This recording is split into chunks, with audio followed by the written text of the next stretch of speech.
Buzz, I'm curious about the transfers, specifically those three guys, Eli and Chase and Wildens. What kind of how do they fit? What kind of impact have they made since they've joined your team? They're really good kids. I think they'll all have a different role based on what I've seen through 18 practices. I think they'll all be able to help us at certain times in certain ways. I think that Wildens is behind because he wasn't here this summer, but I think he's made up a lot of ground. Unique summer because we could practice and we played. But he's worked really hard to try to catch up on terminology and the things that we already had in place before school started. But I hope, and we need all three of them to have a distinct role for us. Jace's brother got married this past weekend, so he wasn't able to be in the scrimmage. So he's yet to play other than the Bahamas. So he'll be able to play this weekend. That'll be the first time. So that'll give us a better glimpse of him. Of the returners, who is maybe the guy that has made the most improvement since we last saw him last season? I think Henry has matured probably the most. I don't know that his game, Travis, is different. I think he's really tried to concentrate and spend time thinking about and studying and reading and watching how to take the next step in regards to his emotional awareness. And over the last 2.5, 3 weeks, he's probably been as mature of a leader and competitor as he's ever been. And even though maybe his game hasn't changed, I think because of the mindset in which he's playing, it's triggered how he thinks and how he processes information in a much more mature way. And I think that those are the margins that we need relative to the schedule that we're about to play. So I've been really encouraged by that. How do the conversations or the approach to how you coach the team change at all with y'all having higher expectations, being higher in the preseason poll as opposed to years where you might have been coming off seasons where you wish you would have achieved more goals maybe?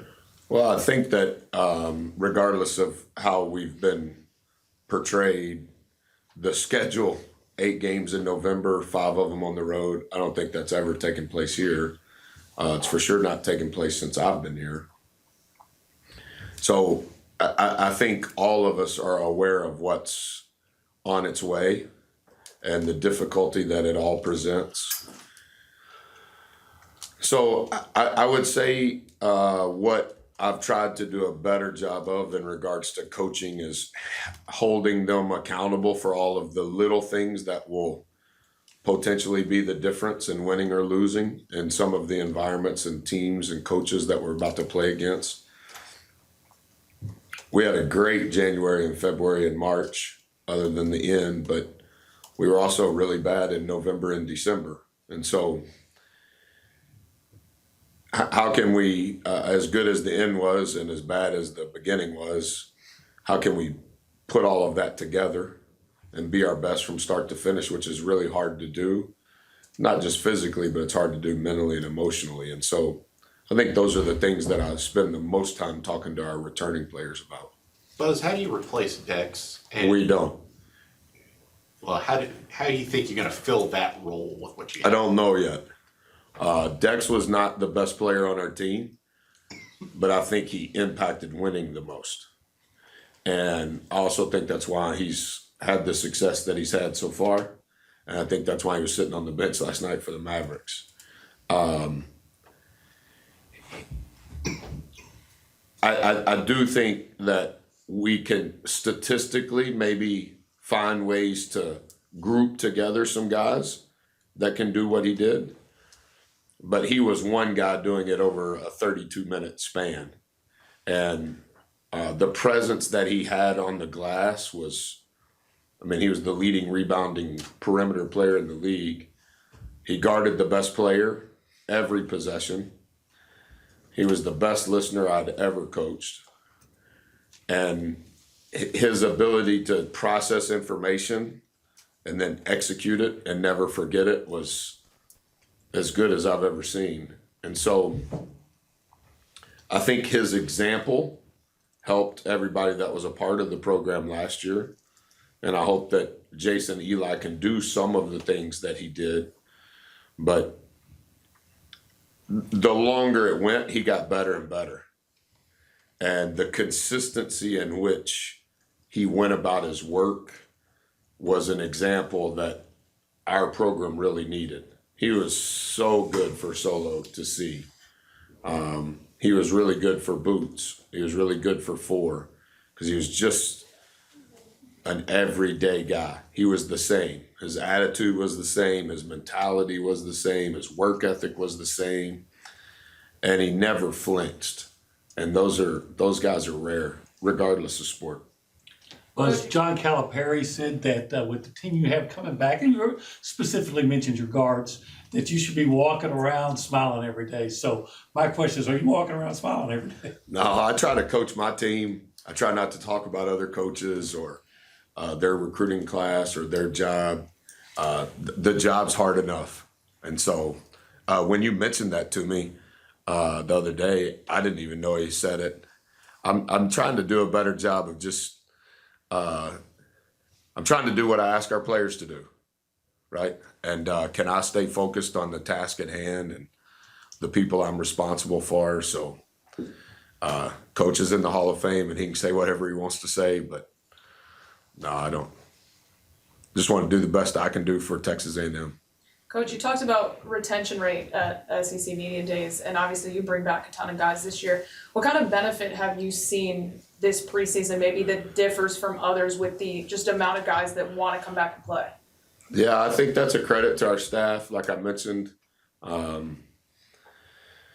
want to have a low transfer rate among players. We also want to have a low transfer rate among coaches. That way the message is always the same. I think then there's some continuity, but then there's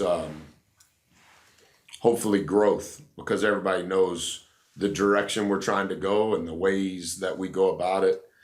I think it's rare, and I'm trying to Olin's question, I'm trying to make sure I don't take any of it for granted, because this time next year your question will be the exact opposite.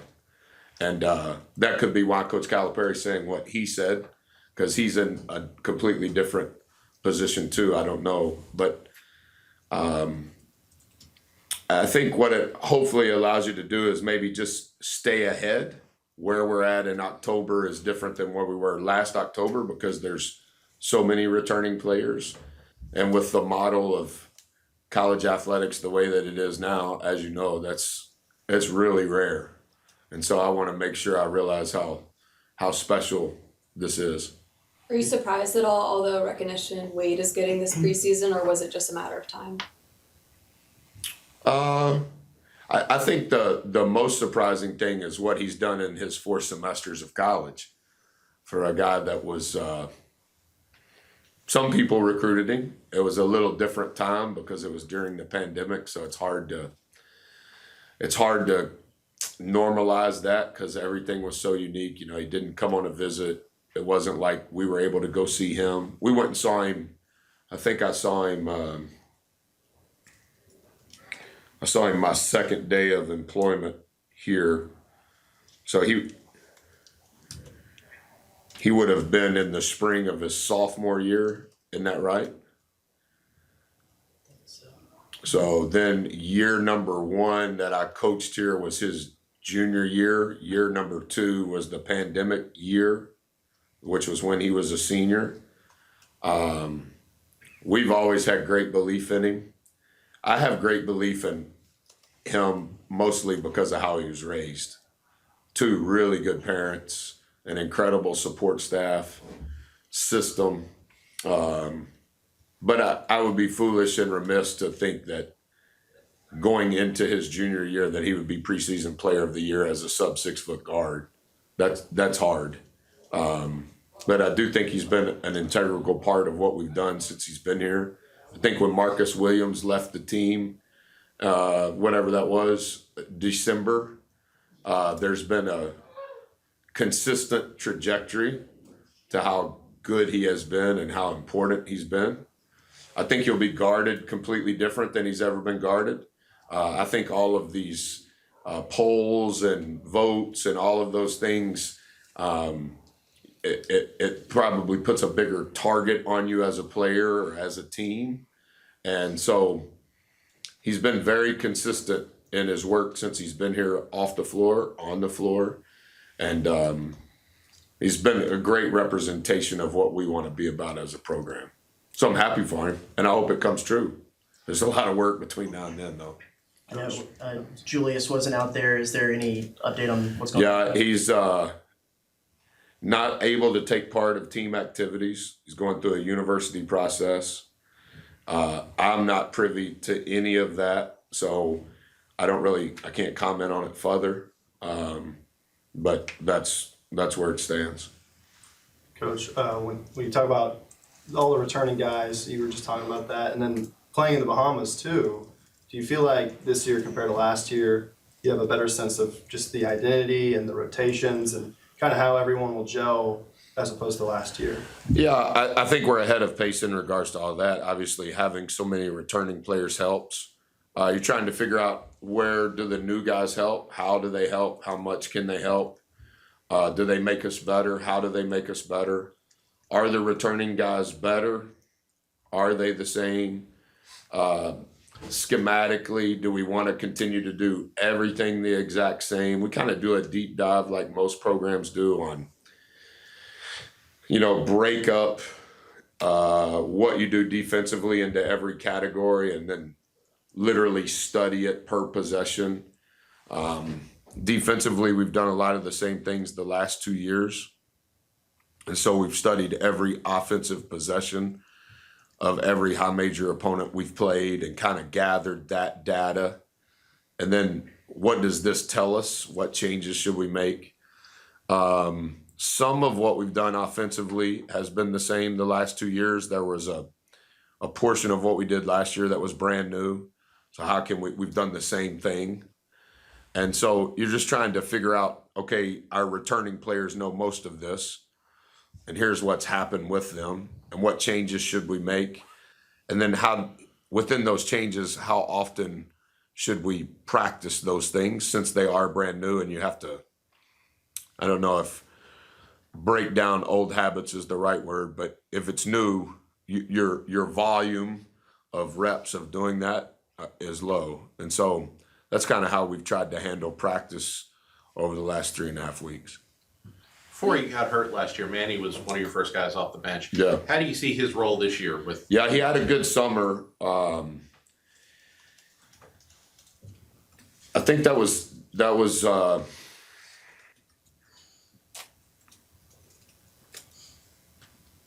14th game of the season. So redshirting wasn't a choice. And then I think he missed the next 16 games before he was cleared. And, I guess if you break your hand, there's only so many things you can do while you're rehabbing. So even when you're cleared, it doesn't necessarily mean you're right back to where you were upon injury. And you also miss whatever changes took place. I actually thought when he did play after he came back, he wasn't trying to do too much, which is common. I thought he showed great maturity in that. Being able to have the trip to the Bahamas was good for him to make up maybe for some missed reps. So we need him to be good. But we need him to find his niche relative to with all of the returning players. And he's not a new player, but he is a new player that's a good player to that group. And how did the dynamics of all of that work? Because in many respects, he didn't play after January. And so he already kind of knows what's going on. So he's ahead of Jace and Eli and Wildens and those guys that just got here. But in regards to minutes to play, we've got to figure that out too. I know you've talked a little bit about being, I think at Media Day, about being more consistent at the first part of the season. How did you balance putting together that non-conference schedule with trying to be more consistent at the beginning? Because it's challenging, like you said. Yeah, I don't know that what we're doing is the right thing. I know on Twitter it's the right thing, but in regards to the dynamics, I think we play as many games in November as we practice. In the first month of the season, that's not what you want. And I think the other thing, and you know this because you know some of the things that I look at, like many things in the business, a lot of things have changed specific to scheduling. And so when is Reed Arena available? That's one question. Where and when is your MTE? This year, where and when is the ACC Challenge? Do you want to play one game after Christmas or do you want to play two? How many days do you want your guys to be off for Christmas? When are finals at Texas A&M and when are you allowed to play? And then all of those questions, the opponent factors in because they have to answer all of those questions. And then the math of it, quad 1, 2, 3, 4. I guess this will be the third season of the net, third legitimate season of the net. I don't think there's a way to trick it, so to say, like you could some of the RPI things that happen earlier in our lives. But as a coach, you want to win, and you have to understand the emotions that come with winning and losing. And you also have to understand when you travel, how that changes your routine in preparation for the rest of the season. So I don't know if what we're doing is right or not. Obviously, it's not necessarily diametrically opposed to what we've done, but it's going in the opposite direction. And so is our record going to be as good? I don't know. Will our net be better because of who we're playing? What's your offensive efficiency? What's your defensive efficiency? How many points did you win the game by or lose the game by? You know, they say that doesn't matter, but if you study it against some other companies that are getting paid, there's, as I've said before, whatever is going on in the world, I think transparency helps. And there is no formula for the net. It's all just studying it and trying to formulate through byproducts. Well, maybe this is in play. Maybe that's in play. And so if we all knew, then we would all know. You would know and I would know, but we don't know. So it's just kind of, you just keep trying to figure it out. But obviously what we're doing it's a lot. What do you think this team can do on Couple the more floor? questions. On the floor while maintaining the foul rate, getting to the line, and the offensive rebound rate, maybe up just the initial, effective field goal percentage to take the offense to like even another level?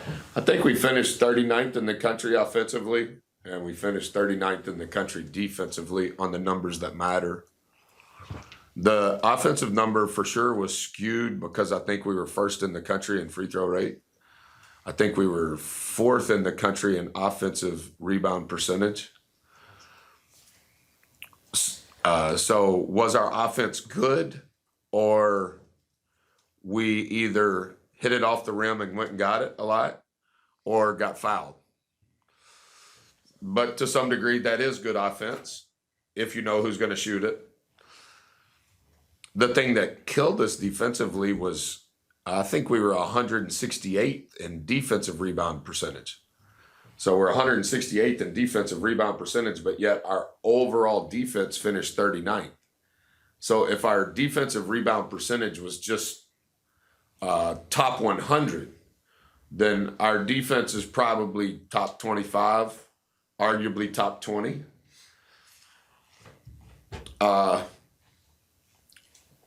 Is our defense good? Depends on what category you look at, but a lot of it is really good.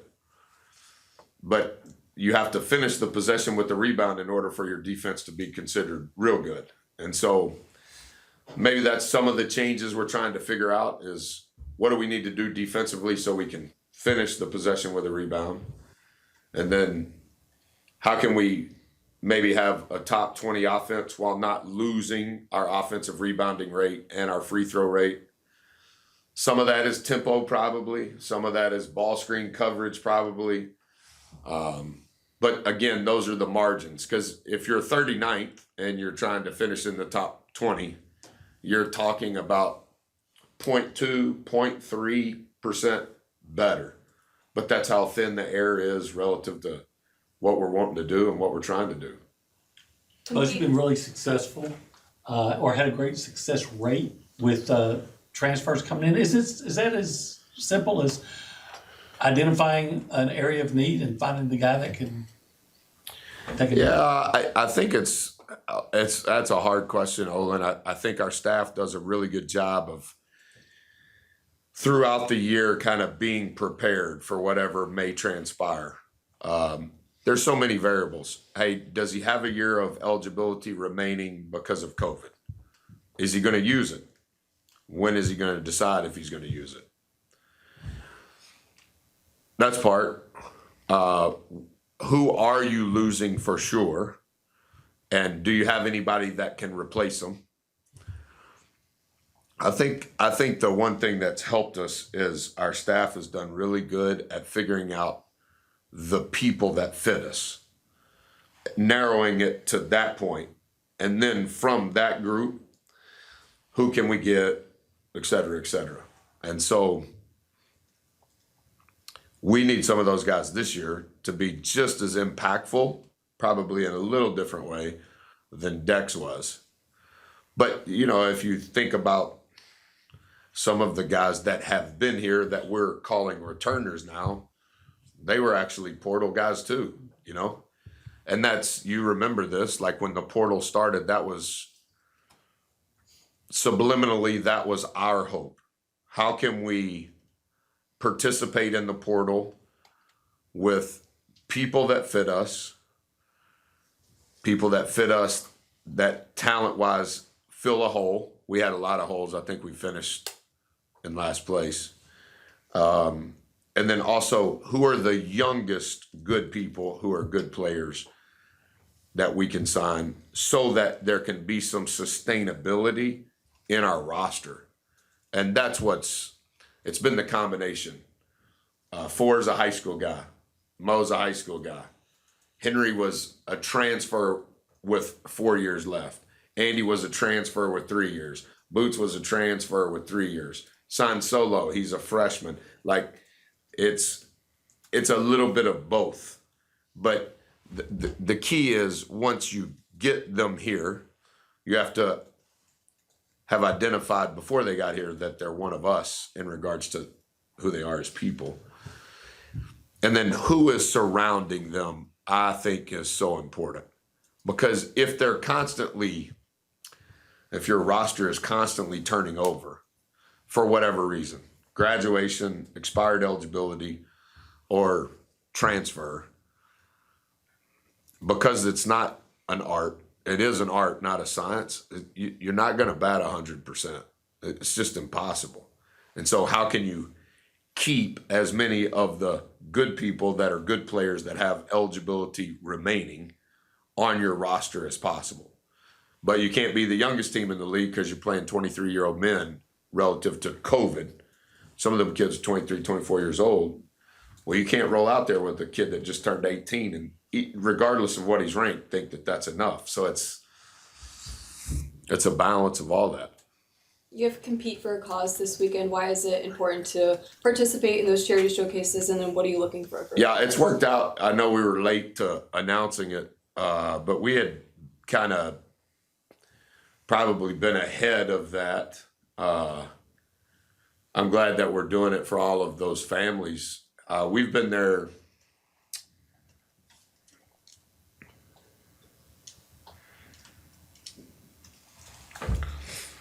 I think we've been there 3 times. One time we were supposed to go there and we couldn't because of the pandemic. But my wife keeps up with what's going on in the real world, and she says that it's just decimated. And so as a young coach, I got to know Coach Odom, who runs Maui, and he, because of his time in Hawaii, since he's retired, has gotten to have great relationships there. So I hope that it's good that we're playing Texas Tech. I'm sure there'll be a lot of guns up there because Grant's coaching, and he's been at North Texas, so I'm sure they'll have a large contingent. But doing it for those families, hopefully it'll make a difference in their life in some sort of way.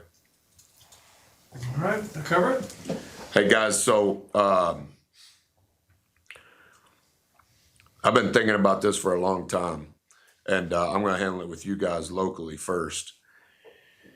I always want to do what's right for our guys, regardless of your opinion and regardless of other people's opinion. And so I'm not going to comment ever, whether I'm emotional or not, on the health of our players or their injuries or the specifics of it or when they're going to return or how long they're out. There's not one reason for that. It has nothing to do with you guys, so I'm not upset. I'm trying to say it in a non-emotional way, but I don't want to talk about it. And I don't want to talk about it because there's just so many variables, and I want to, as the coach of these children, I want to protect them as best I can. And I understand it's part of your job, and a lot of other people will ask me when we're on the road. And so Travis, if you're at the game, or Olin, you're at the game, and I respond to their version of Travis or Olin, and I say, I'm not going to comment on it. You can let them know I'm not trying to be a jerk, but that I told you guys in October. I just, it's been on my heart. I've already told our team. So I would ask you not to ask our players because you know I'm not going to say it. But I think in 2023, that's the best way for me to provide as much protection for them as possible. Fair enough? Thank you, guys. Good to see you.